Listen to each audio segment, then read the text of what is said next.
Please welcome our new update, Hornet's Sting. It brings visual improvements to multiple locations, a UI rework, several new mechanics, and of course, a number of anticipated vehicles. Jungle, Sinai, and Advance to the Rhine maps are getting a fresh new look, following the update of Abandoned Factory we completed last year. Textures and objects have all been enhanced, improving the visuals of these locations without affecting gameplay. This update also brings quite a few changes to the UI.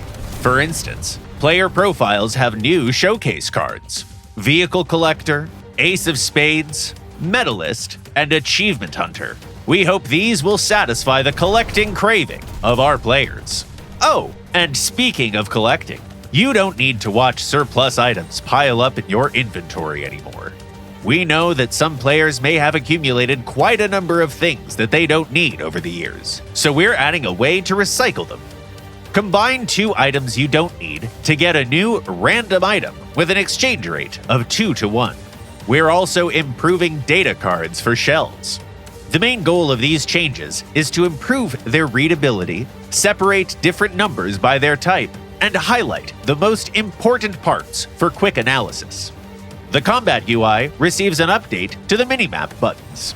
They're now more comfortable to use.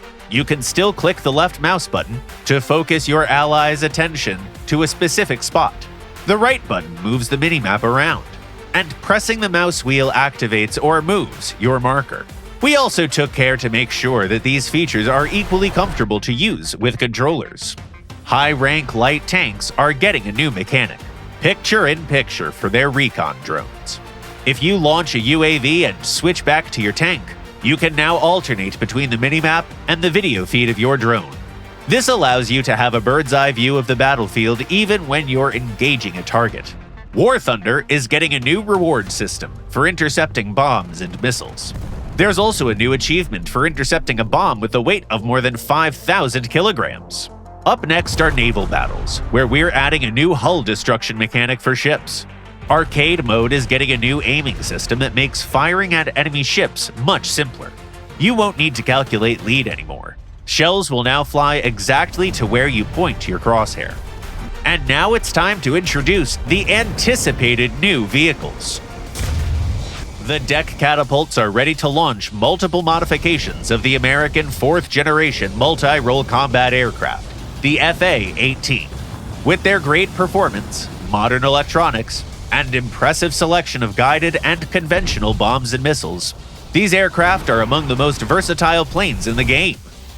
Another top aircraft we're adding is a Russian Generation 4 Plus heavy fighter, the Su-30SM. What makes this plane stand out among its peers are its twin engines with thrust vectoring nozzles. It's the first non-VTOL aircraft in the game to have them. Thrust control nozzles give the Su-30SM a major maneuverability boost, making it extremely dangerous in close combat. Ground vehicle lineups welcome 2 versions of the modern 2S-19 MSTA artillery system. The M1 can be found in the tech tree, while the M2 is a squadron vehicle. Both are armed with a long-barreled 152mm howitzer that fires powerful HE shells and can handle any opponent. German and French ground vehicle tech trees receive new, premium light tanks, the Marder Clovis.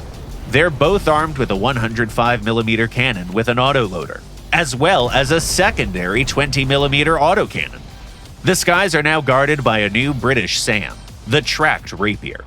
It's armed with 8 missiles ready for launch, making it an effective tool against multiple hostile aircraft.